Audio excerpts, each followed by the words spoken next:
Bonjour, une petite vidéo pour parler des équations différentielles et de leur utilisation en électronique. Donc sur mon chemin pour essayer de m'auto-former en électronique, euh, les deux composants qui m'ont posé le plus de problèmes pour l'instant, c'est bien le condensateur et l'inductance. Parce que chaque fois que je les ai mis dans des circuits, pour calculer, il faut des équations différentielles. Et je suis un peu rouillé en maths, il faut bien le dire, après quelques années de ne pas l'avoir fait.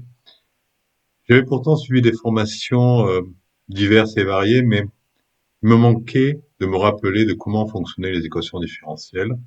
Et donc, écoutez, j'ai essayé de faire un petit effort pour combler cette lacune.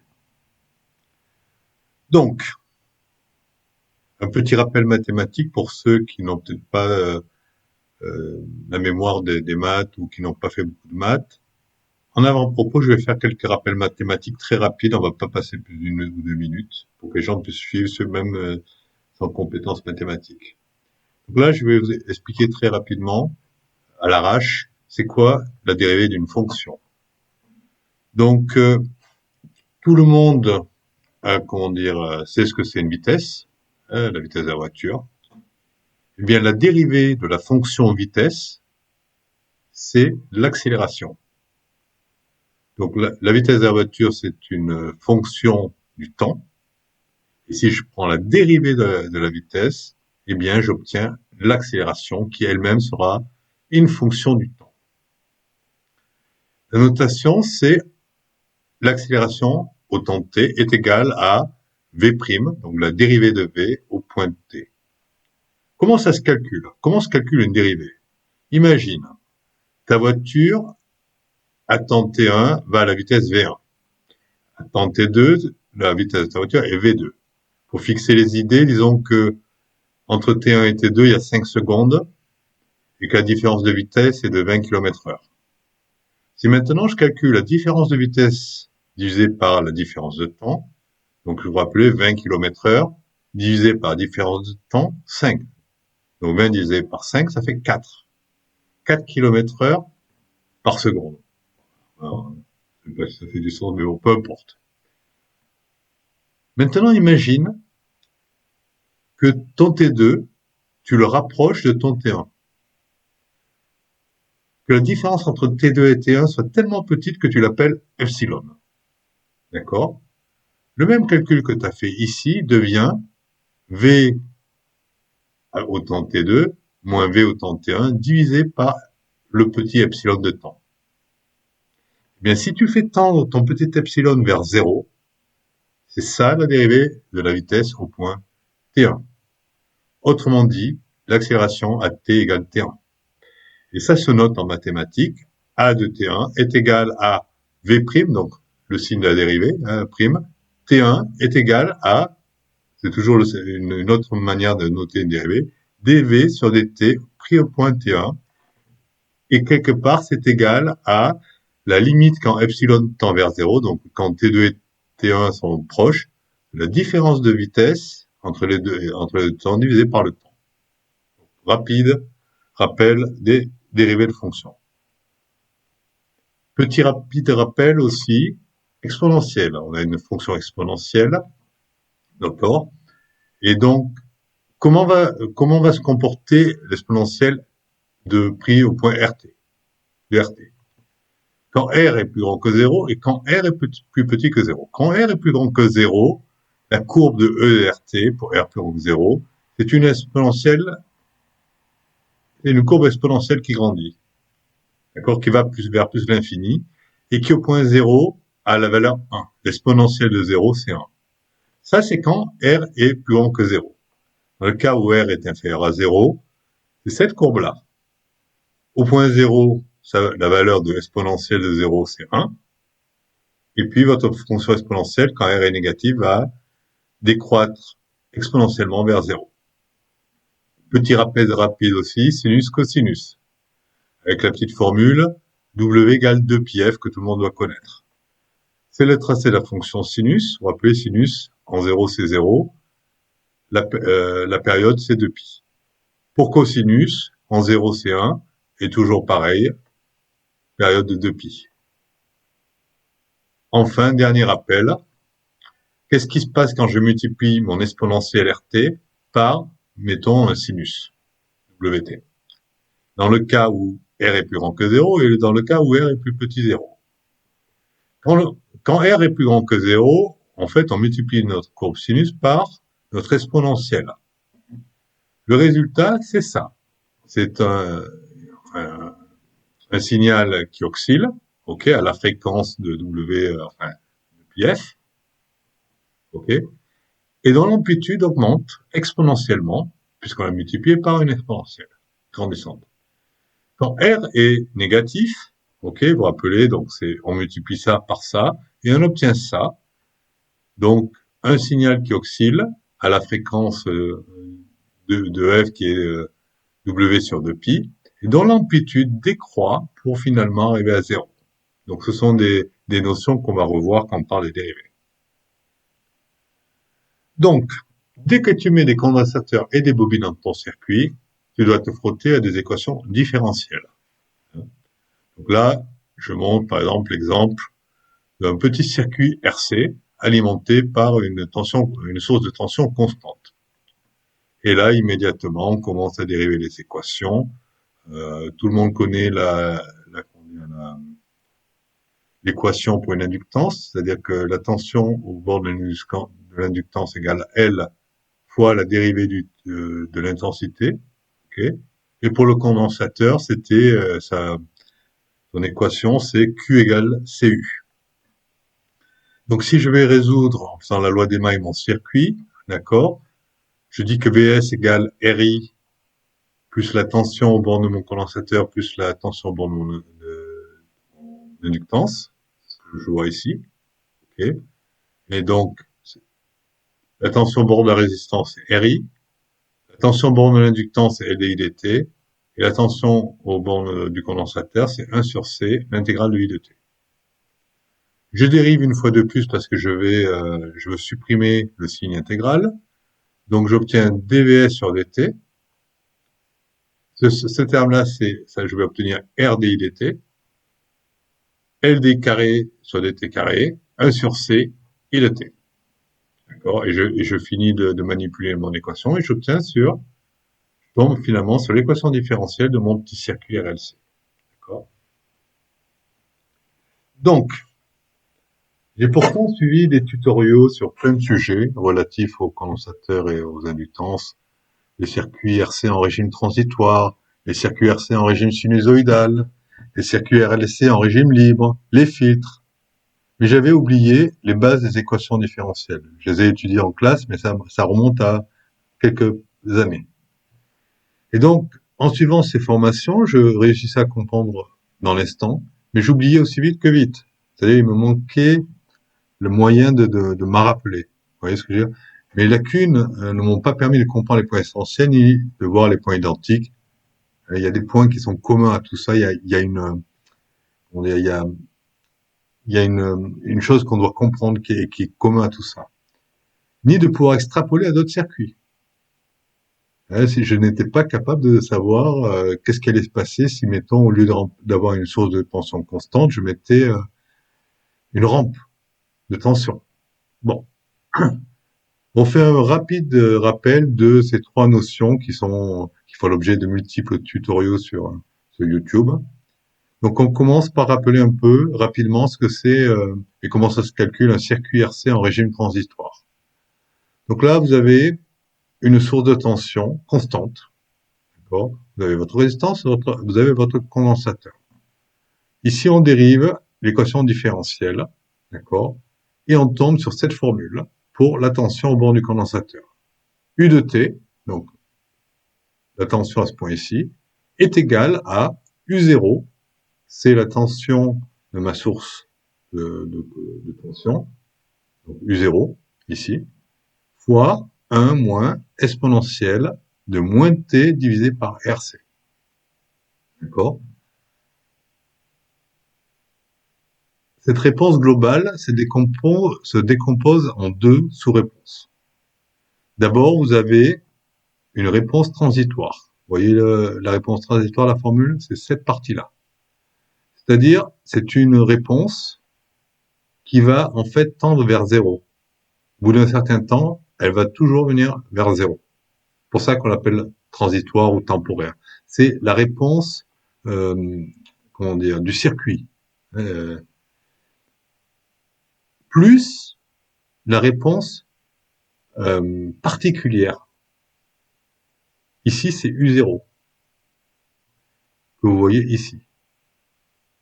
Et la réponse globale, c'est-à-dire la tension que je vais pouvoir mesurer avec mon oscilloscope à ce point-ci, c'est l'addition de lui et de lui que j'ai tracé ici.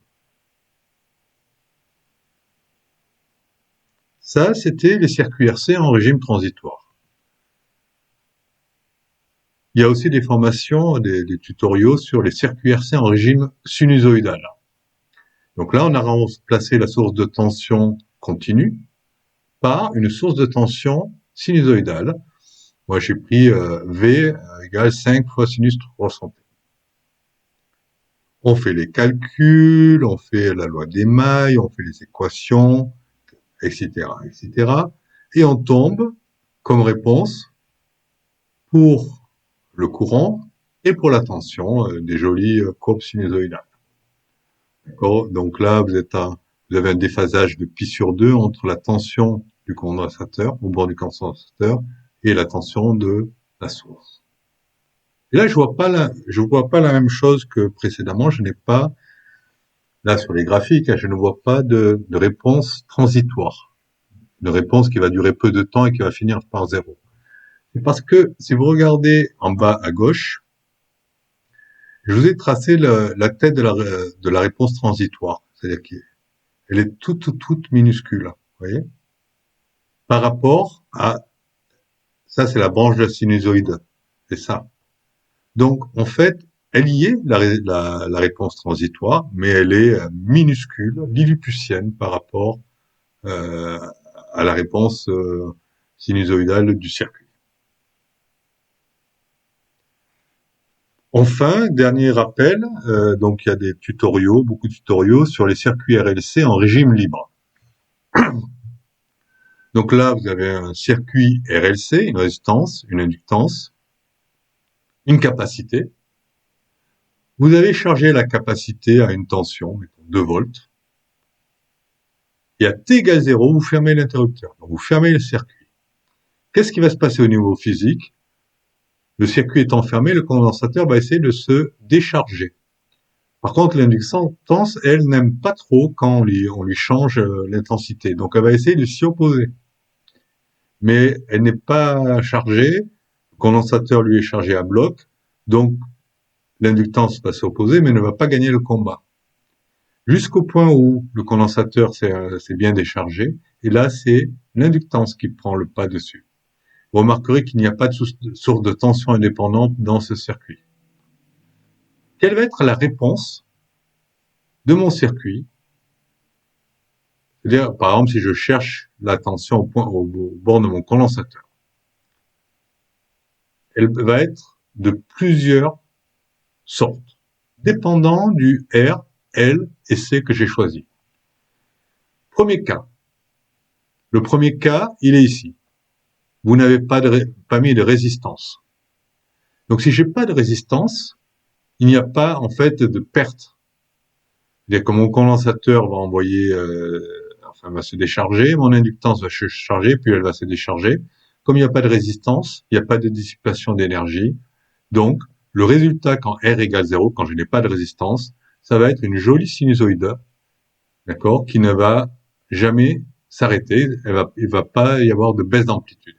Bon, ça, c'est l'idéal, parce que même si vous mettez pas un R égale, même si vous mettez un R égale 0, vous avez quand même de petites résistances partout dans votre circuit.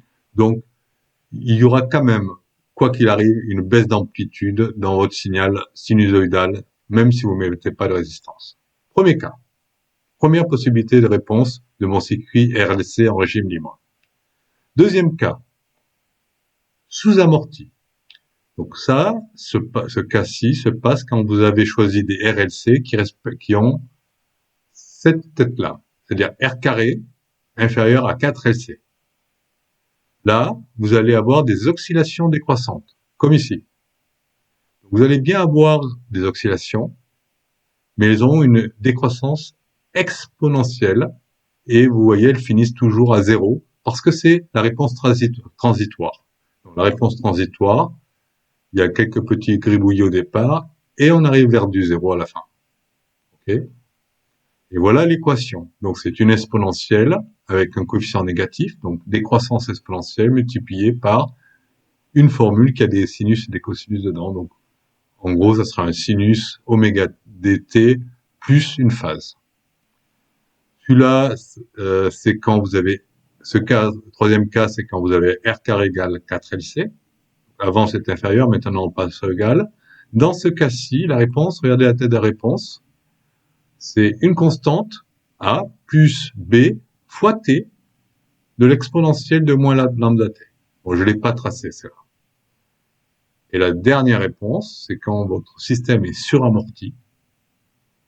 C'est le cas où vous avez mis une grosse résistance. Donc, en gros, votre résistance, les deux, le condensateur là et l'inductance, ouais, se tirent le combat. Mais en gros, la résistance est tellement grosse qu'au final, elle va arrêter le jeu assez rapidement, avant même toute oscillation. C'est ce que veut dire cette formule-là. R carré plus grand que 4LC.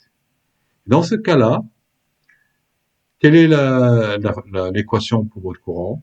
A fois E de R1T plus B de E R2T. Voilà. C'est ce que vous avez. C'est-à-dire une courbe qui décroît exponentiellement, qui n'a aucune oscillation. Vous voyez, il n'y a aucune oscillation. La résistance a tout amorti avant même le début d'une oscillation. Donc ça, c'était le dernier rappel des diverses formations que j'ai regardées pour m'auto-former à l'électronique. Donc, on va parler de quelques terminologies. C'est quoi l'ordre d'une équation différentielle? Quand je parle d'une équation différentielle d'ordre n, c'est quoi? Là, vous voyez, cette équation différentielle, elle est d'ordre 3, parce que j'ai la fonction y que je cherche, sa dérivée première, sa dérivée seconde, sa dérivée troisième. Donc là, l'ordre est 3. L'ordre d'une équation différentielle va influencer la tête de la réponse. C'est-à-dire que si j'ai une équation différentielle d'ordre 2, la tête de la réponse sera pas pareille que si j'ai une équation différentielle d'ordre 3. Donc là, vous avez le blabla pour expliquer ce que je viens de vous expliquer. Ensuite, toujours dans la terminologie, pour que quand on parle, voilà, on soit synchro, je vais définir la notion de équation différentielle ordinaire, en abrégé ODE.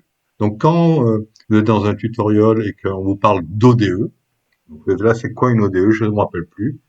Eh bien une ODE, c'est une équation différentielle qui ne dépend que d'un seul paramètre. Et c'est notre cas en électronique, parce que quand vous définissez votre tension ou votre intensité, elle ne dépend, votre tension ou votre intensité, que d'un seul paramètre. Et le seul paramètre, c'est le temps. Donc, U de T. Vous n'avez pas plusieurs paramètres. L'autre solution, c'est les dérivés à plusieurs paramètres, PDE, ou dérivés partiels, PDE. Mais nous, on s'en fout, complet, parce que nous, on a des ODE, on n'a pas plusieurs paramètres. Donc, une ODE, ce qu'on aura en électronique, vous voyez, un seul paramètre, temps, versus un PDE où la fonction, elle dépend à la fois de t et de x. Et donc, c'est pas des dérivés, mais c'est des dérivés partiels. Donc là, je suis clair, une ODE, on est bon. Maintenant, je vais encore définir une autre terminologie. C'est quoi une équation différentielle linéaire? Une équation différentielle linéaire, c'est la tête que vous voyez ici. C'est-à-dire que là, en coefficient de vos y et de ces dérivés, vous avez des fonctions de t, mais pas des fonctions de y. Donc vous n'avez pas, par exemple, du yn au carré, par exemple. Vous voyez ce que je veux dire? Vous n'avez pas du y dérivé n fois y dérivé n plus 1. Vous n'avez pas ce genre de truc. Vous avez une équation différentielle avec, certes, la fonction que vous cherchez y, puis diverses dérivées de cette fonction, mais les coefficients devant, ce sont des fonctions de votre variable t. Le dernier terme ici que je veux, sur cette slide que je veux définir, c'est des équations différentielles qui sont linéaires, mais en plus à coefficient constant, comme ici. Donc là, vous voyez la différence entre la gauche et la droite, c'est que là, maintenant, A de n, c'est un nombre réel. Ce n'est pas une fonction de temps. Eh bien, en électronique, on est dans ce cas-là. Okay, on a des équations différentielles ordinaires, linéaires, et en plus à coefficient constant. Et voilà la tête des équations différentielles qu'on va avoir. Y seconde de t, blablabla, égale 0. Donc ça, c'est bon pour nous en électronique parce que c'est beaucoup plus simple à résoudre ce genre d'équations différentielles que les autres. Alors, moi, je suis en électronique, j'ai un circuit avec des condensateurs, des inductances, et l'une des premières questions que je vais me poser, c'est, si j'écris les équations différentielles de ce circuit, quel sera l'ordre de l'équation différentielle que je vais obtenir pour exprimer la tension ou telle intensité. Quelle est la règle? Je vais compter le nombre d'inductances, le nombre de condensateurs, et je vais les additionner. Les résistances comptent pas, je m'en fous. Elles ne comptent pas pour calculer l'ordre de l'équation différentielle. Seuls les éléments réactifs, c'est-à-dire condensateurs et inductance. Vous voyez là le petit mot souligné, indépendant. Très important. Et le nombre de condensateurs et d'inductances que j'ai dans mon circuit, indépendant. Alors c'est quoi indépendant? Bonne question. Indépendant en termes d'énergie stockée. C'est-à-dire que, vous voyez là, ce condensateur et celui-là, ils sont indépendants. Si l'énergie stockée dans celui-là n'est pas dépendante, n'est pas linéaire, il n'y a pas une fonction linéaire entre l'énergie stockée dans ce premier condensateur et dans le deuxième. Alors c'est quoi les formules d'énergie? Dans une inductance, l'énergie stockée, c'est WL égale 1 demi de Li carré. Dans un condensateur, c'est 1 demi de Cu carré. Les résistances, on s'en moque, ok? Elles n'interviennent pas dans l'ordre pour calculer l'ordre d'une équation différentielle. Donc si je regarde maintenant le circuit à ma droite, j'ai deux condensateurs. De quel ordre sera l'équation différentielle pour ce circuit? Moi, je pense 2 parce qu'il y a deux condensateurs. Non. L'ordre, c'est 1. Bien que j'ai deux condensateurs. Pourquoi? Parce que c'est, comme vous avez vu la formule, l'énergie dans un condensateur, c'est 1 demi de Cu carré. On a aussi l'équation pour le condensateur qui est Q égale Cu. Donc, si je fais quelques manips, WC égale 1 demi de Q carré C. I, c'est dQ sur dt. Et le courant, c'est le même dans tous les circuits. Donc, grosso modo, si tu prends un stylo et que tu regardes, l'énergie qui est stockée dans C1 et celle dans C2 ne sont pas indépendantes. L'énergie dans C1 est K fois celle dans C2. Donc, l'ordre de mon équation différentielle pour ce circuit, ça sera 1. Quelques exemples. Donc, par exemple, si j'ai un circuit RC, l'ordre C1. Si j'ai un circuit RLC, l'ordre est 2. Si j'ai un filtre LC en échelle avec 2L et 2C, c'est 4 l'ordre. Intéressant aussi, par exemple, qu'est-ce qui se passe si j'ai deux condensateurs en parallèle? Eh bien, l'ordre, ça sera 1. Pourquoi? Parce que si j'ai deux condensateurs en parallèle, c'est équivalent à un condensateur, d'accord, dont la capacité C égale C1 plus C2.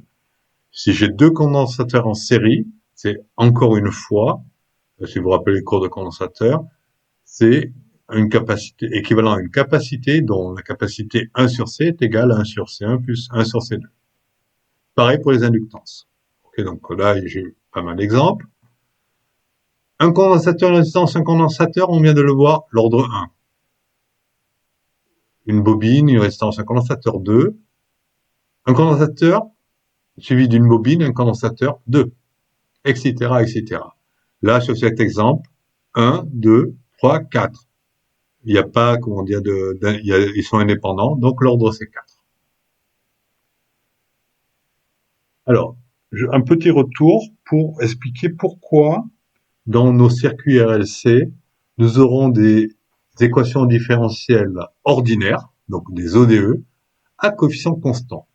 Comment j'explique que mes coefficients sont constants dans mes équations différentielles? Part du principe que dans nos circuits, nos RLC, les valeurs de nos RLC sont constantes. On ne va pas les faire varier avec t. Donc là, il y a toute une démonstration, tout un blabla pour l'expliquer. D'accord. Voilà. Vous pouvez mettre en pause et regarder. Et ça va jusqu'à cette slide-là. Donc, en gros, il faut juste un peu suivre. Il n'y a rien de compliqué. En gros, on fait des lois de Maille, tatitata, et il est assez facile de voir que nos équations différentielles auront des coefficients constants.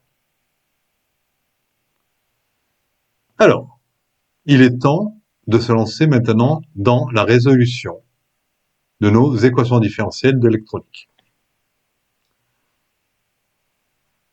J'ai fait ma loi des mailles, j'ai fait tout ça, et j'ai obtenu l'équation différentielle pour mon circuit, celle-ci, y seconde plus by' plus cy, est égale à une fonction de t. Quelles sont les différentes étapes que je dois suivre pour résoudre cette équation différentielle? La première chose que je fais, je commence par résoudre l'équation homogène. Un autre mot-clé à retenir, l'équation homogène. C'est quoi l'équation homogène? C'est mon équation différentielle, mais là, j'oublie f de t, je mets 0. D'accord? Je vais trouver, pour mon équation différentielle d'ordre 2, deux solutions qui rempliront cette équation. Si mon équation différentielle est d'ordre n, je vais trouver exactement n solutions linéairement indépendantes qui satisfont mon équation homogène. Et la solution homogène, h de t, h pour homogène, c'est une combinaison linéaire de toutes ces solutions que j'ai trouvées, de mes n solutions. 1 fois y, h1, blablabla. Donc, j'ai n solutions indépendantes que j'ai trouvées en résolvant mon équation. Et la solution globale, c'est une combinaison linéaire de toutes. Ça, c'est l'étape numéro 1. Résolution de l'équation homogène. Résolution donc de mon équation où le terme de droite est égal à 0. Et suivant l'ordre de mon équation différentielle, si c'est n, l'ordre de mon équation différentielle, je dois trouver exactement n solutions qui satisfont mon équation homogène. Étape numéro 2. Une fois que j'ai résolu la première étape, je vais essayer maintenant de trouver une solution particulière que je vais noter yp de t. Et là, c'est là où je prends en compte le terme de droite. Vous le voyez, vous le retrouvez, c'est maintenant que je le prends en compte. Si je peux rajouter un point, à ce stade-là, on ne prend pas en compte du tout nos sources de tension. Elles sont non visibles, inexistantes. Okay, elles ne vont pas. Cette étape-là est totalement indépendante des sources de tension que j'aurais mis dans mon circuit. Là, par contre, je les prends en compte. Donc, si j'ai mis une source de tension X, Y, Z, c'est là où je vais la prendre en compte. Donc, deuxième étape, je vais trouver la solution particulière Yp de t qui satisfait cette équation. Étape numéro 3. La solution globale de mon équation sera la somme de la somme de ce premier terme. Ce premier terme, vous vous rappelez, c'est ce qu'on a calculé en 1. Donc, c'est la solution de mon équation homogène. Donc, ça aura cette forme-là. Plus le deuxième terme qui est la solution particulière, celle qu'on a calculée ici. Step numéro 2. Donc moi, là, ce que je remarque immédiatement, c'est que dans ma solution globale, j'ai 1, 2, 3, n, si mon équation différentielle est d'ordre n variables. Parce que 1, je ne l'ai pas fixé. Variable, c'est quelque chose qui peut varier. Donc je vais avoir besoin de n conditions initiales. y0, y'0, n comme ça. Afin de trouver les coefficients à 1, à 2 jusqu'à n, définis à l'étape 1, pour trouver la solution unique de notre équation différentielle. En effet, là, je vais en fait avoir un système d'équations à n inconnus et à n équations. Donc, je vais pouvoir le résoudre. Petite note. YHT, ok, donc c'est la solution de notre équation homogène, disparaît généralement à long terme si le système est stable. C'est une réponse transitoire. Donc YH de t, plus t va grandir, plus cette YH de t va tendre vers 0. D'accord? C'est quelque chose qui va se réduire au cours du temps pour finir à 0. Et YH de t aussi est indépendant de la source de tension. Pourquoi? Parce que la source de tension, elle intervient ici, là-dedans. Donc si, quand je résous égal à 0, ok, il n'y a pas de source de tension. D'accord? Donc, toujours avec mon petit circuit RC, donc là, j'y ai mis une source de tension, ok, constante. Ne vous laissez pas tromper, c'est une erreur sur la slide, c'est pas un PWM que j'ai mis, c'est du constant. Et ça, on a déjà vu, donc ça, c'est la réponse globale, la tension au bord de mon condensateur, qui est la somme de la réponse transitoire et la composante constante, la réponse permanente. Donc là, c'est la réponse transitoire, quelque chose de décroissant exponentiellement. Okay, voilà l'équation. C'est la solution de l'équation homogène, donc calculée à l'étape 1 de la méthode. Ouais, donc, quand on a mis à 0 le terme de droit, okay, c'est la réponse transitoire, et une réponse transitoire quand le système est stable, qui vaut mieux, tend vers 0. Okay, donc c'est cette courbe-là. Et le deuxième terme, égal à V0, donc, prenons en compte d'ailleurs, donc, on rappelle que prenons en compte les sources de courant ou de tension sont prises en compte à l'étape numéro 2, donc ici, ça c'est 5, c'est la valeur de ma source de tension. Okay, c'est la solution de l'équation particulière qui répond à cette équation. Donc, commençons à l'étape numéro 1. Ah, avant de penser à l'étape numéro 1, un petit théorème. Pour rappeler, maintenant on sait ce que c'est une équation homogène. C'est une équation qui est égale à 0, à droite. C'est ça une équation homogène. Alors, que dit le théorème? Il dit que si j'ai une équation homogène, donc avec égal 0 à droite, d'ordre n, alors j'aurai exactement n solutions linéairement indépendantes, y1, y2 jusqu'à yn. Et la solution générale à mon équation linéaire homogène s'écrira comme ça. Ce qui veut dire en concret que si j'arrive, regardez en bas la petite flèche, la petite lampounette, si j'arrive à trouver, au cours de mes calculs, n solutions indépendantes à une équation diff homogène d'ordre n, ben c'est gagné. En tout cas, moi je parle d'électronique, en électronique, donc linéaire, coefficient constant, blablabla, enfin nos équations à nous. Eh bien, si je trouve, si mon équation différentielle est d'ordre n, et que je trouve n solutions linéairement indépendantes, eh bien c'est bon. Ouais, j'ai tout trouvé.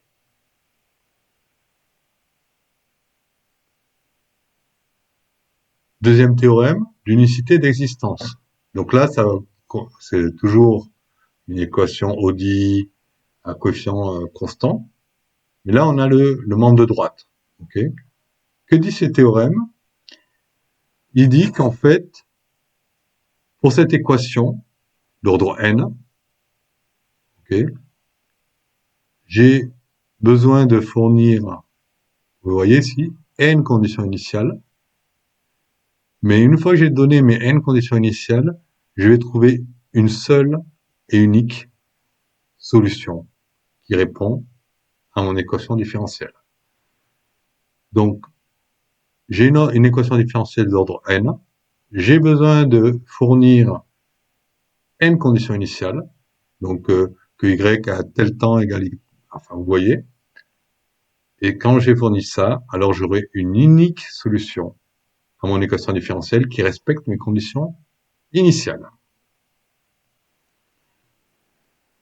Donc, petit exemple pour voir,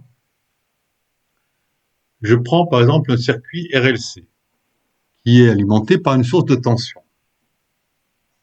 Okay. Et là, la source de tension que je lui mets, c'est une rampe. Vous voyez, elle grandit, V égale 5 fois time. Et je veux trouver l'expression du courant qui circule dans mon circuit.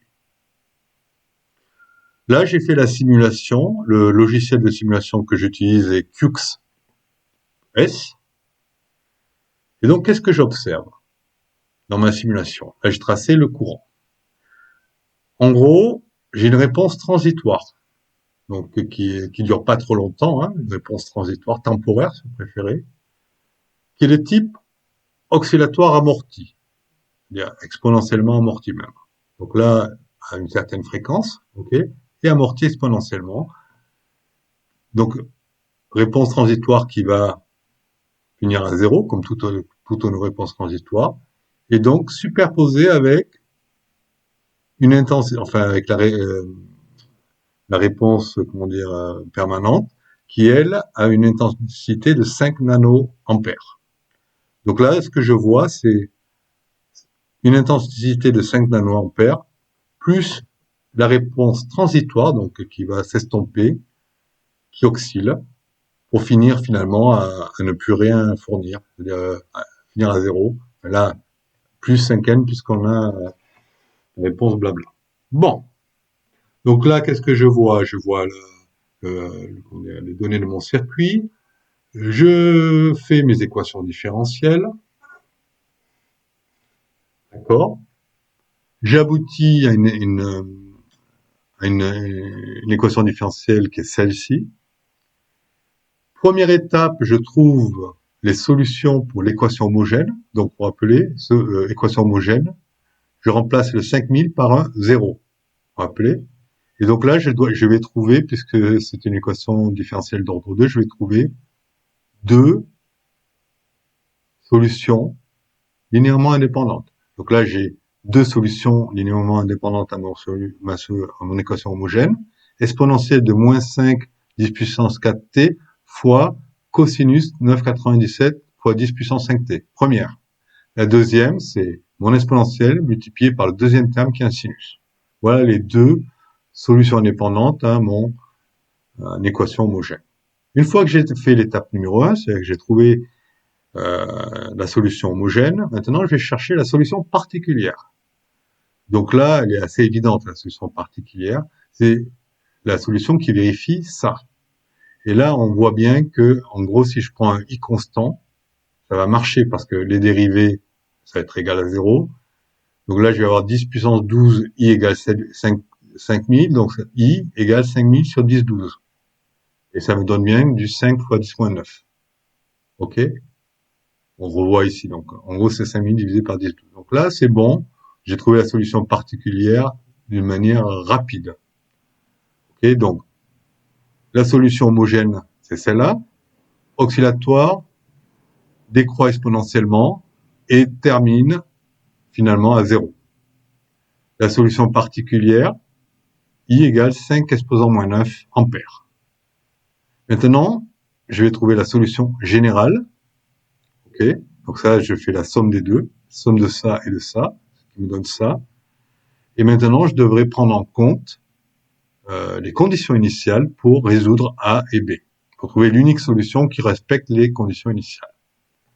Mais en gros, la solution générale, elle va avoir cette tête-là, et c'est la superposition de la réponse transitoire et la réponse particulière. Donc, commençons par résoudre nos équations différentielles. Et on commence à l'étape numéro 1. Nous allons résoudre l'équation homogène. Ça, c'est notre équation différentielle. Et on a mis le terme de droite à 0. D'accord? Donc, petit rappel ce que c'est une équation homogène. Comment on va résoudre ça? On va faire une hypothèse. On va faire un boule de cristal. Okay, mon petit doigt me dit, mon pif me dit. Mon pif me dit que je devrais peut-être essayer les fonctions de cette tête-là, exponentielle de RT. Je l'essaye. Je vais voir si ça marche. Donc, je la dérive, parce que vous vous rappelez, j'ai des dérivées première et seconde, donc je la dérive une première fois, je la dérive une seconde fois. Ok, donc, R. La dérivée de RT, deux fois, c'est R carré ERT. Donc ça, c'est des formules de dérivée. Maintenant, je remplace dans mon équation. Donc j'avais du Y seconde. Y seconde, ça va être ça. Celui-là, pardon. C'est celui-là. Il vient ici. Après, j'avais plus BY prime. Donc plus BY prime, c'est celui-là. Donc plus BR ERT. Après, j'avais plus CY. C et Y, c'est ERT. C'est égal à 0. Une fois que j'ai fait ça, je peux simplifier par ERT. Il me reste cette équation qui est l'équation d'un polynôme de degré 2, puisque là, on était avec partie d'une équation différentielle d'ordre 2. Mais si j'avais une équation différentielle d'ordre 10, ça marcherait exactement pareil, sauf que bonne chance pour trouver les racines d'un polynôme de degré 10. Donc là, j'ai mon polynôme de degré 2, je vais chercher les racines. Comment je fais? Alors, petit rappel, je suis dans la méthode de résolution, je cherche à résoudre l'équation homogène, donc à droite égale 0. J'ai fait au pif ERT, je fais une petite hypothèse, j'ai fait des calculs à blabla, machin truc, et je suis tombé sur ce polynôme dont je cherche à trouver les racines. Peut-être vous rappeler les cours, je pense que c'est en seconde qu'on a vu ça. Le déterminant. Quelqu'un se rappelle des formules déterminants? Déterminant, c'est B carré moins 4. Peut-être vous l'avez vu 4AC peut-être dans votre jeunesse, mais là, il n'y a pas de A, donc c'est moins 4C. Trois cas de figure pour delta. Si delta est plus grand que 0, est positif, ok, alors j'ai deux racines. Et donc, si j'ai ces deux racines, et comme je me rappelle que j'étais parti de ça, eh bien voilà la tête de ma solution homogène. C'est A fois E2 R1T, R1 ayant cette valeur-là, plus B, E de R de T, R2 ayant cette valeur-là. En électronique, ici, R1 et R2 seront négatifs. Voilà. Donc, attendez-vous, donc ça sera tout le temps négatif. Okay, donc, vous allez avoir des exponentielles négatives, donc décroissance négative. Okay. Premier cas, delta est plus grand que 0. Deuxième cas, delta égale 0. Dans ce cas-là, vous rappelez vos cours de seconde. R1 égale R2 égale moins B sur 2. Ah, embêtant ça. Parce que j'ai besoin de vous rappeler du théorème.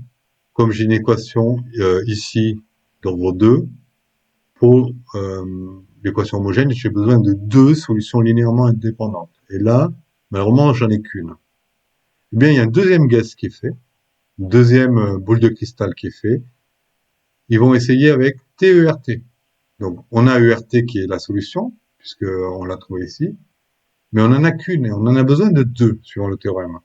Donc, deuxième coup de pif, on essaye TERT et ça fonctionne. Vous pouvez le tenter avec un papier et un crayon. Et donc voilà maintenant la solution homogène pour notre équation différentielle. Dernier cas de figure. Donc on a vu delta plus grand que 0, delta égale 0. Dernier cas de figure, delta est inférieur à 0. À ce moment-là, on a des racines complexes, vous voyez le J, conjuguées. D'accord? Alors, quelques petites formules de l'air par-ci, quelques petites manipulations par-là. OK. Et on arrive à se ramener, parce qu'on a, on est en électronique, on veut pas des nombres complexes, à une équation avec des cosinus et des sinus. On a évacué les nombres complexes. D'accord? Donc, une exponentielle décroissante multipliée par une combinaison de cosinus et de sinus. Et c'est ce qu'on appelle, c'est ce qui nous donnait dans les graphiques, pour rappeler les oscillations atténuées, c'est-à-dire quelque chose qui est sinusoïdal, mais dont l'amplitude décroît exponentiellement. Et donc, voilà, on va utiliser pour passer de cette étape ici à cette étape-là, on va utiliser ces formules de l'air. Okay. Donc là, c'est un peu ce que j'ai essayé globalement de vous expliquer.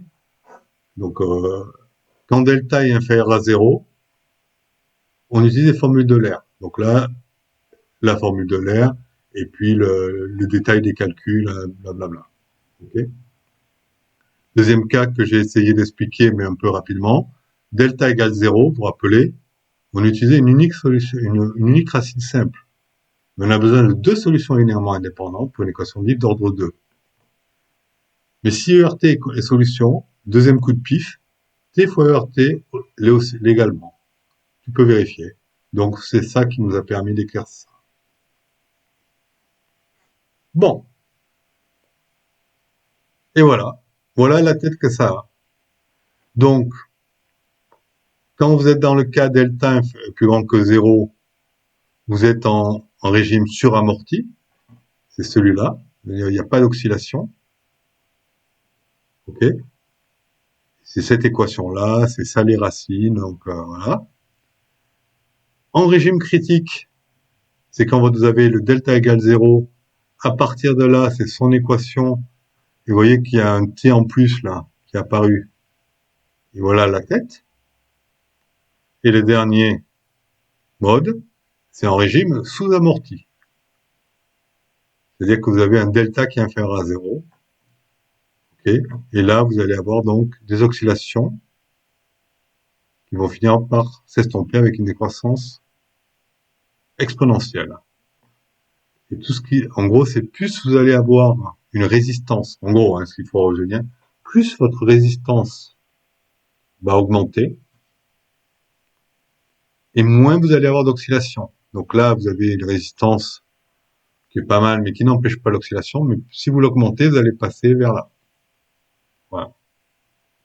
Il y a les formules, elles sont là, bon, j'ai pas... Hop. Donc voilà, vous avez les calculs, bon, pour différents circuits, hein, les différentes solutions donc aux équations homogènes, donc les réponses transitoires, ok, pour différents types de circuits, un circuit RC, RL, RLC. Donc quoi d'autre? Pas beaucoup plus, hein. Voilà. Donc ça c'est la réponse transitoire. Comment je trouve les solutions à l'équation homogène et qui me donne la réponse transitoire qui normalement va s'estomper et finir à 0.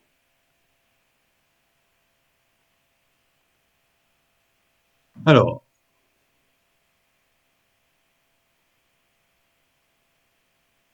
pour les équations différentielles d'ordre supérieur à 2, quelle sera la tête des racines du polynôme caractéristique? Donc, si vous avez de multiples condensateurs et de multiples bobines, vous allez finir avec une équation différentielle d'ordre n. Donc, si vous faites la même astuce qu'on a fait précédemment, c'est-à-dire supposer que la solution va être de la forme ERT, vous allez arriver à un polynôme de degré n. OK? Donc là, je vous laisse lire, mais bon, en gros, il va vous falloir trouver les racines d'un polynôme de degré n. Comme nous, on est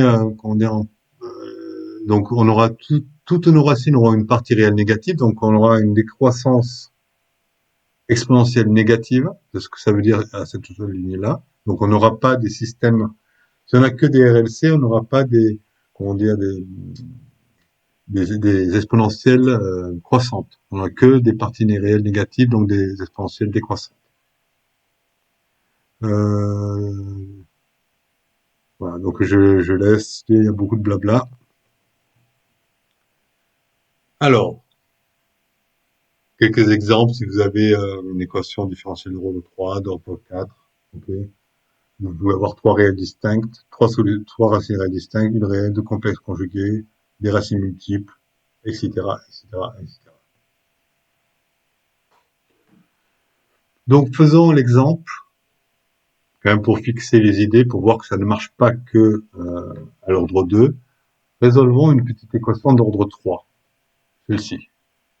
Comment je m'y prends? Toujours pareil, je suppose, donc là elle est homogène, le terme de droite est 0, elle est d'ordre 3, d'accord, à coefficient constant, linéaire et à coefficient constant. Donc je suppose que ma solution est la forme ERT, ici.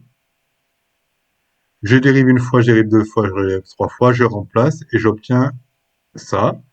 J'enlève les ERT et j'obtiens ce polynôme que je dois résoudre, trouver les racines. Donc je dois trouver les racines.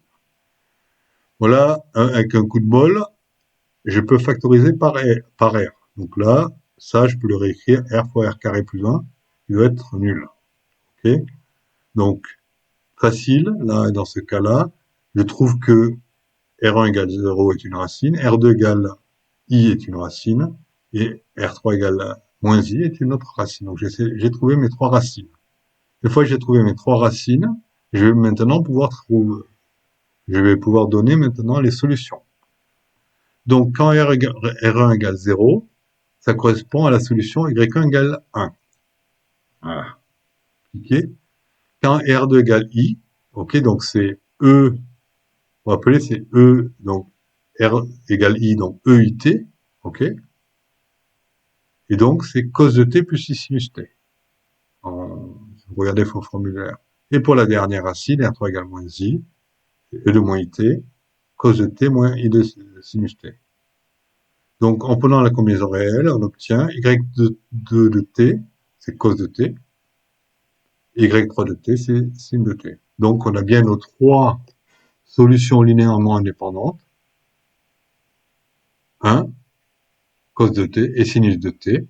Donc, on a bien une solution générale, ok, avec trois solutions indépendantes qu'on vient de trouver. Donc, c'est ça, la solution générale de notre équation, c'est ça. Bon, on a résolu, on a fini l'étape numéro 1, on a trouvé les solutions de notre équation homogène. Passons donc maintenant à l'étape numéro 2. On va maintenant chercher la solution particulière. Donc là, on ne cherche pas 500 solutions, on en cherche une. La solution particulière qu'on appelle Y de P de T, qui cette fois prend en compte le terme de droite. Comment je fais pour l'étape numéro 2? Il y a deux méthodes. La méthode dite des coefficients indéterminés, qu'on va voir derrière. Et la deuxième méthode, on l'appelle la méthode de variation des paramètres. Poursuivons. Alors, c'est quoi cette méthode des coefficients indéterminés? Ici. Comme on l'a dit, on cherche maintenant à résoudre l'intégrale avec le terme de droite. On cherche une solution particulière qu'on appelle YPDT. C'est quoi le principe de cette méthode? On va choisir une forme de Y de P qui imite G de T. Je donne un exemple. Imagine que G de T, ça soit un polynôme. Eh bien, tu vas imaginer que ton Y, c'est un polynôme. Si c'est un exponentiel, ton G de T, tu vas imaginer que ton Y, c'est une exponentielle. Si c'est un sinus plus cosinus. Enfin, derrière, ça va être plus clair, il y aura des exemples. Mais voilà. On choisit une forme donc de Y de P qui imite G de T. Quelque chose qui est la même tête. On introduit des coefficients inconnus, ABC, et on calcule les dérivés, on les remplace dans l'équation, une identification pour déterminer ces comptes. Donc, et rien ne vaut un exemple. Imagine que ton terme de droite à ton équation différentielle, ça soit un polynôme PDM de t de degré m. Eh bien, la solution que tu anticipes pour ta solution particulière, YP de t, c'est un polynôme du même degré que ton polynôme de droite, mais avec des constantes. Par exemple, là, enfin des paramètres A0, A1 jusqu'à m. Si ton terme de droite est une exponentielle de la forme exponentielle de alpha t, eh bien, tu anticipes comme solution particulière à e de alpha t. Si c'est un cosinus ou un sinus, tu vas imaginer une solution, tu vas proposer une solution qui est une combinaison de cosinus et sinus comme ici, etc., etc. Il y a un petit astérix ici, si tu le vois, un petit panneau, hein, attention. Rappelle-toi, ok? Si la forme choisie s'annule, quand on remplace dans l'équation, on multiplie par t carré jusqu'à obtenir une solution convenable. Voyons comment ça marche. Un petit exemple. 3 petits exemples pour couvrir un peu les différentes possibilités. Premier exemple, une équation différentielle, terme de droite, une exponentielle. Et j'essaie de trouver maintenant donc la solution particulière.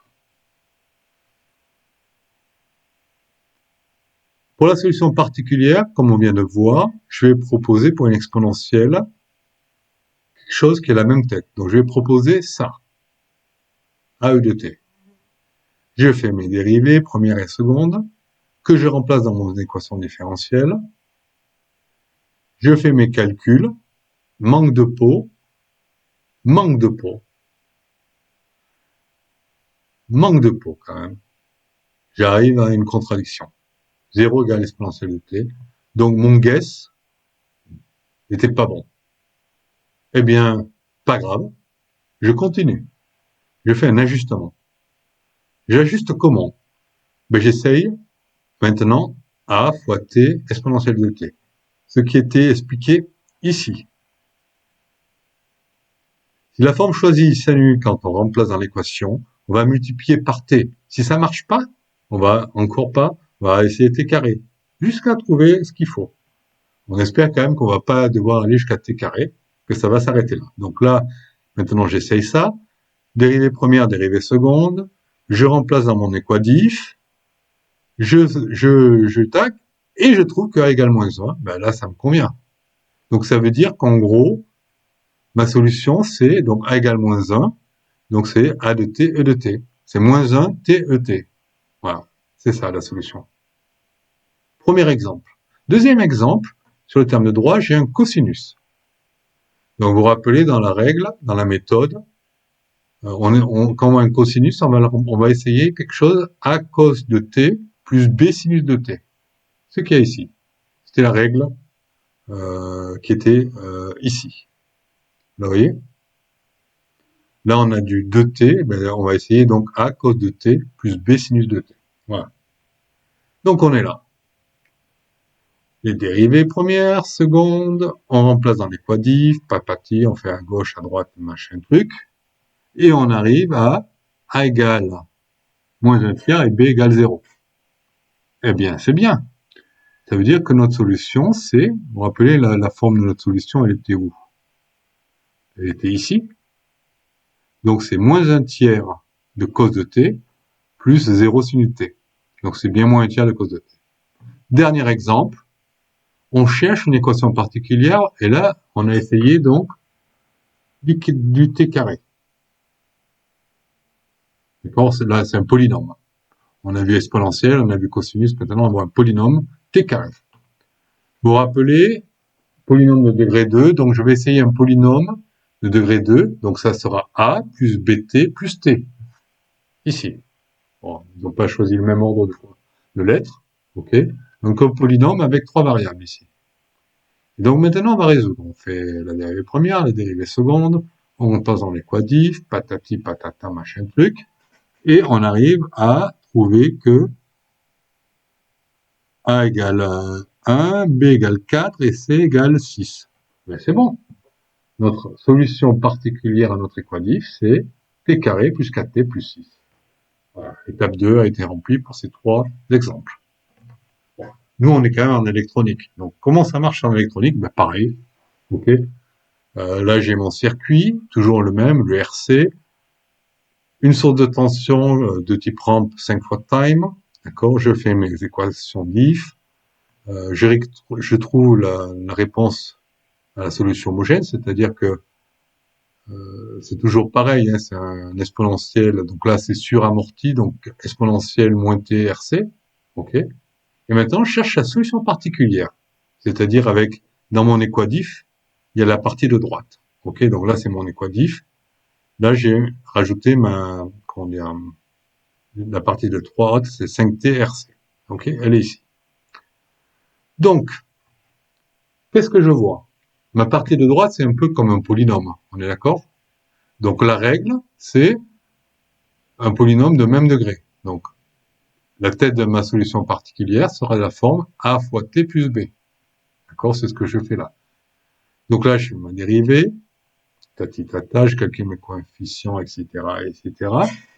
Et donc là, j'arrive à ma solution. C'est-à-dire que j'ai dû trouver que a égale 5 et b égale moins 5 RC. Voilà. Ça doit être a égale 5 et b égale moins 5 RC. D'accord? Ça, c'est la solution particulière que je rajoute à ma solution homogène, ici, et ça me donne ma solution générale. Je prends à l'étape numéro 3, vous rappelez, nous on est toujours à l'étape 2, mais à l'étape 3, on fait rentrer en ligne de compte les conditions initiales. Okay, donc là, on a une équation diff d'ordre 1, donc on a une seule condition initiale, okay, qui est que mon condensateur est déchargé, et les calculs, et j'obtiens donc l'expression de soit ma tension, soit de mon courant, et je peux donc les tracer. Alors que là, on n'est pas avec une source de tension constante, mais une rampe. Ah, toujours à l'étape 2. Vous vous rappelez, il y a deux manières de faire. Donc on vient de voir la méthode des coefficients indéterminés. Vous vous rappelez? On vient juste de la voir. La deuxième partie, c'est la méthode de variation. La deuxième méthode, c'est la méthode de variation des paramètres. La deuxième manière de faire pour trouver les solutions particulières de notre équation. Donc, considérons l'équation différentielle, toujours la même, d'accord? Et comme là, on cherche la solution particulière, on garde le terme de droite. Donc, blablabla, bla, bla, bla, bla, pas de problème. On trouve, bien sûr, comme d'hab, à l'étape 1, la solution homogène, tati tata. Ok, donc là, on la remet pour qu'on s'en rappelle, donc elle est de cette forme-là. Et maintenant, on est à l'étape numéro 2 où on doit trouver la solution particulière. Donc, quelle est l'idée de la méthode? Cette méthode de variation des paramètres. On va remplacer les constantes C1 et C2. Vous les voyez, les constantes C1 et C2 dans ma solution homogène? Bien, on va les remplacer C1 et C2 par des fonctions U1 de t et U2 de t. C'est-à-dire que je vais faire l'hypothèse, vous voyez le coup de la boule de cristal encore, le pif, je vais faire l'hypothèse que ma solution particulière va être de la forme U1 de t, U1 de t fois Y1 de t plus U2 de t, remplacer 2 par U de t, fois Y2 de t. C'est-à-dire j'ai cette solution homogène et j'ai fait l'hypothèse que ma solution particulière, c'est la même chose, sauf que mes coefficients constants, je les ai remplacés par des fonctions. D'accord? Je fais cette hypothèse-là. Et quel va être le but de mon calcul? Ça va être de déterminer U1 et U2 de manière à ce qu'ils satisfassent l'équation non homogène. Okay? Donc, si je dérive maintenant, donc je pars de ça, c'est-à-dire j'ai cette solution particulière. Okay? Donc là, je vais faire des calculs. Je vais dériver Y de P. Donc Y de P, c'est U'1 fois Y1 plus Y1 fois U1 plus U2, enfin U'2 fois Y2 plus Y'2 fois U2. Cette ligne-là. Ah, d'accord? Si je fais, ça c'est la première dérivée. La deuxième dérivée, donc je dérive une deuxième fois, d'accord? Et j'obtiens, si je fais les formules dérivées, ça. Mais c'est un peu compliqué quand même là. Donc on va s'imposer une condition. On va se dire que U'1, Y1 plus U'2, Y2 égale 0. On a cette possibilité-là parce qu'en fait, on a pas mal de degrés de liberté, on n'en a pas besoin de temps, donc on s'impose cette contrainte en plus. Et grâce à ça, on va pouvoir éliminer les termes U1', Y1 et U'2, Y2. Donc là, on va simplifier fortement l'équation. Donc, on y revient, on avait ça, on les remplace, on a fait ces hypothèses, donc maintenant ça disparaît, Et il nous reste plus que U'1 Y'1 plus U'2 Y2 égale GT. Donc on se retrouve entre cette condition qu'on s'est imposée, Y'1 Y1 plus U'2 Y2 égale 0, et le résultat qu'on vient d'obtenir, c'est-à-dire U'1 Y1 plus U'2 Y2 égale GT, qu'on retrouve ici, donc ces deux formules, on a maintenant donc un système de deux équations à résoudre. Deux équations et deux inconnus. Les deux inconnus, c'est U'1 de t et U' de t. On va faire la résolution de ce système, la résolution du système d'équations. Et finalement, on va trouver les solutions en faisant une intégration. Donc une fois que vous avez trouvé U'1 et U'2, d'accord, il ne vous reste plus qu'à faire une intégration pour trouver U1. Ici. D'accord? Ça s'intègre pour trouver U1.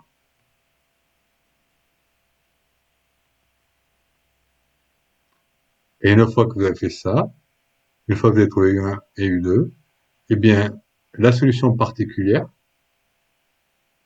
c'est égal à U1 fois Y1 de t plus U2 fois Y2 de t. Et c'est ça la solution particulière exacte dans cette deuxième méthode. Un exemple. Tiens, on va faire un petit exemple assez compliqué.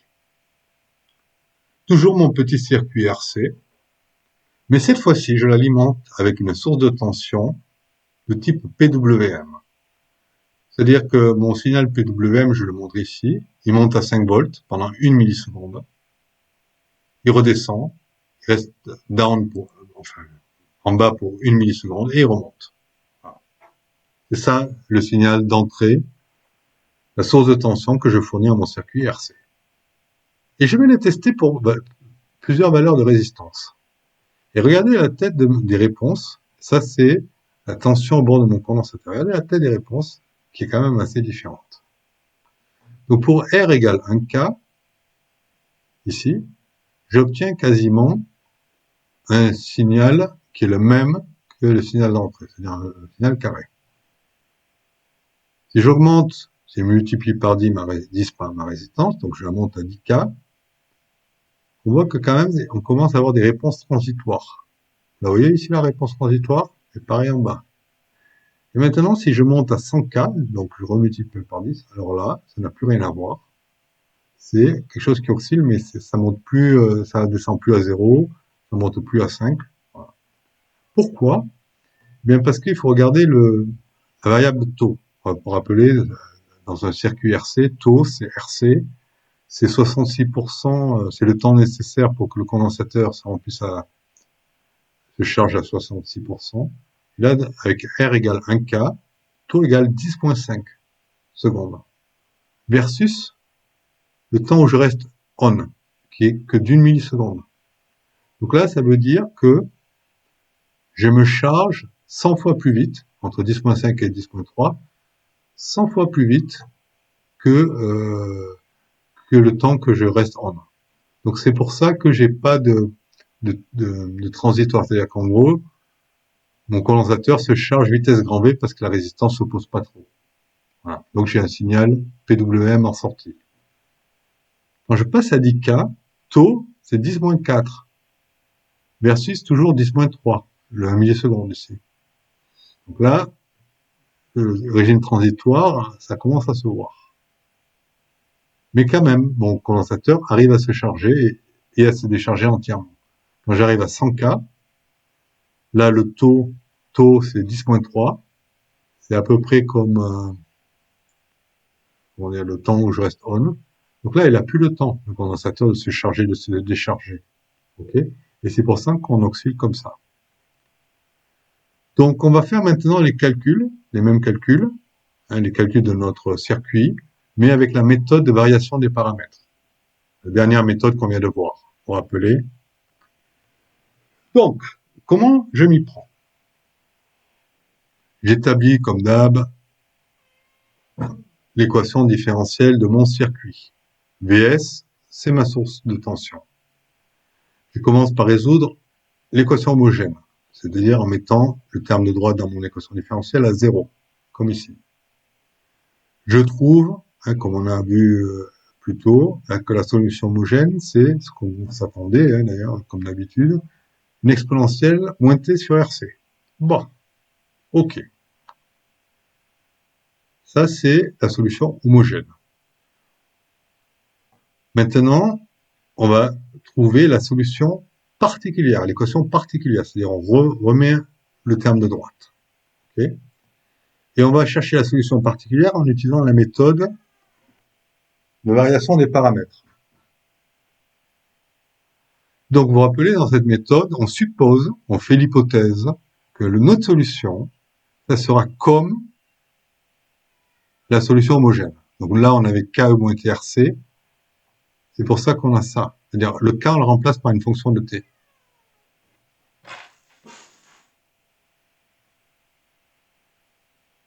Donc, on part sur cette solution, cette possibilité de solution. Donc, qu'est-ce qu'on fait? On va dériver BCP, on va dériver, et on va trouver ça. On va maintenant remplacer ça et ça, on va les mettre dans notre équation différentielle. D'accord? On fait des calculs des manips, et on finit par obtenir que U' égale VST sur RC, E de TRC. D'accord. Mais nous, on cherche U. Vous vous rappelez, donc il y avait une dernière phase, vous vous rappelez, d'intégration. On est arrivé à ce stade-là où on a trouvé U'. Maintenant, on veut U. Donc, on intègre U' pour obtenir U, on fait l'intégration. Et enfin, on trouve la solution particulière, VCP, qui est égale à E de moins TRC, donc ça, fois U de T, qui est l'intégrale, qu'il faut qu'on calcule. D'accord, ouais, mais c'est quoi l'intégrale? Comment je calcule l'intégrale, là? Bonne question. Comment je m'y prends? Parce que j'ai arrivé, j'ai tout bien fait, j'ai fait tout comme on m'a dit de faire. Ok, j'ai fait tous les calculs et tout, mais là, bon, comment je calcule cette intégrale? Eh bien, pour la calculer, une possibilité, c'est de faire une intégration numérique. C'est-à-dire faire un petit programme qui va calculer numériquement l'intégrale de U. Comment il va s'y prendre? Il va bouger le long de... Donc il va faire variété, petit morceau par petit morceau. Il va regarder la valeur de la fonction, fois le delta t. Delta t fois la valeur de la fonction, ça lui donne le petit rectangle d'air. Et il se déplace un peu, le delta t encore. Il prend la valeur de la fonction. L'air, c'est delta t fois la valeur de la fonction. Il se déplace encore de delta t. Prend la valeur, fois delta t. Ça lui donne l'air du petit carré, etc., etc., etc. C'est ce qui est écrit dans là en Octave. Octave, c'est un logiciel pour faire des calculs mathématiques. C'est un peu l'équivalent de MATLAB, il semblerait. D'accord? Et voilà. Donc là, c'est bon, j'ai fait une estimation numérique de mon intégrale. Ah, alternative à moi, les gars. On peut utiliser la décomposition du signal PWM en série de Fourier. En fait, quand vous avez un signal carré, PWM, d'accord, c'est en fait derrière une somme d'harmoniques. Donc ça, c'est mon signal carré. Et pour un signal carré, donc vous avez une fréquence principale. Ici, mettons, c'est B0 sur NP. Okay. Et vous allez en fait avoir, ça va être une somme de fréquences qui est l'harmonique principale, plus 2F, et avec une amplitude divisée par N, plus, etc., etc. Voilà la formule. Ok, je ne saurais pas bien l'expliquer, mais bon, vous avez compris que on peut faire une décomposition en série de Fourier d'un signal PWM qui repose sur une harmonique principale et les suivantes, et avec une amplitude qui est divisée à chaque fois par N. La formule. Donc ça, on pourrait l'utiliser pour faire le calcul. Pourquoi? Parce que en fait, on peut voir ça maintenant comme un filtre. Un filtre, donc là, on utilise la fonction de transfert, ok, etc., etc. Et donc, en utilisant la fonction de Fourier, les trucs de Fourier, en fait, on va appliquer la fonction de transfert ici sur chacune des harmoniques. Vous voyez ce que je veux dire? Etc., etc. Bon, là, il faut, je sais pas, c'est pas je vais pas être très clair, hein, j'ai pas été très clair dans l'explication, hein, c'est juste pour donner une piste, mais ce qu'il faut, enfin, en tout cas, moi, ce que j'ai retenu, c'est que quand j'ai un signal PWM, je peux le décomposer en différentes fréquences, en différentes harmoniques. Hein, il y a un rapport 1 sur n dans les amplitudes entre chaque. Ok. Et donc, en sachant cela, je pourrais l'utiliser et voir mon circuit comme un filtre pour chaque harmonique, etc., etc. Il y a les calculs, bon, c'est pas compliqué, j'ai pas, voilà. Et donc, je pourrais faire encore un petit code Octave pour le calculer. Enfin, moi ou LLM. Hein. Et donc, on est à la dernière étape. On a calculé notre équation homogène, les solutions de notre équation homogène. On a trouvé notre solution particulière. Et maintenant, donc, on a la solution globale qui est la somme des deux.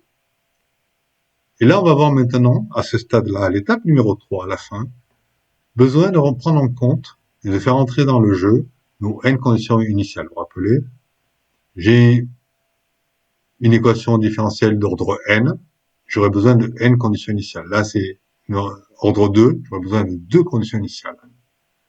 Que je vais devoir faire entrer en ligne de compte pour justement résoudre les valeurs de A1, A2 de cette équation-là.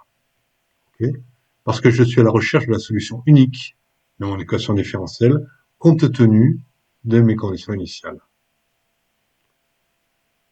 Donc, on est à la dernière étape, la solution globale.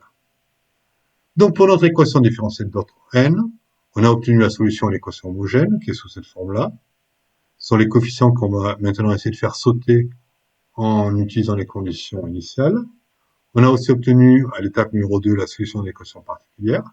Maintenant, on va utiliser nos n conditions initiales pour trouver la solution unique de notre équation différentielle. Ce qui va nous amener à résoudre un système de n équations à n inconnus. Nos inconnus, c'est A1, A2, AN, blabla. Et donc, on a n équations et on a n conditions initiales. Petit exemple. Un petit circuit RLC que j'alimente avec une source de tension de type rampe, linéaire, 5 fois time. Quel sera l'ordre de mon équation différentielle? 1, 2. Ordre 2. Donc j'aurai 2 conditions initiales à fournir. Quelles sont-elles? À t égale 0, le condensateur, je l'ai mis chargé à 2 volts. Donc, quand je ferme l'interrupteur, mon condensateur est déjà chargé à 2 volts. Première condition. Deuxième condition, le courant est nul à t égale 0. Dans les calculs maintenant. Donc là, ma source est 5 fois T, une résistance de 10 ohms, une inductance de 0,1 Henri, 100 microfarad. À T égale 0, mon condensateur est chargé à 2 volts, et je pars avec un courant dans mon circuit à 0. Je fais les calculs, la loi des mailles, les lois des nœuds, patati patata, et j'obtiens cette équation différentielle. Première étape, solution homogène. Donc, j'enlève le 5, je mets égal à 0, je résous, et comme elle est d'ordre 2, je dois trouver cette tête-là, c'est-à-dire avec 2 solutions indépendantes, vous vous rappelez? Donc A et B. Ma solution homogène, donc là c'est un système qui est amorti, ok, exponentiellement.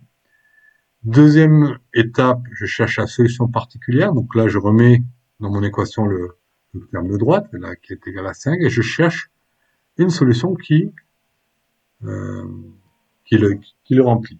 Donc vous vous rappelez, il y a plusieurs méthodes, mais bon, une des méthodes, vous vous rappelez, c'est là, on essaye de prendre quelque chose qui est de la même tête que ça. Bon, là c'est facile, hein, on a un 5, donc c'est une constante.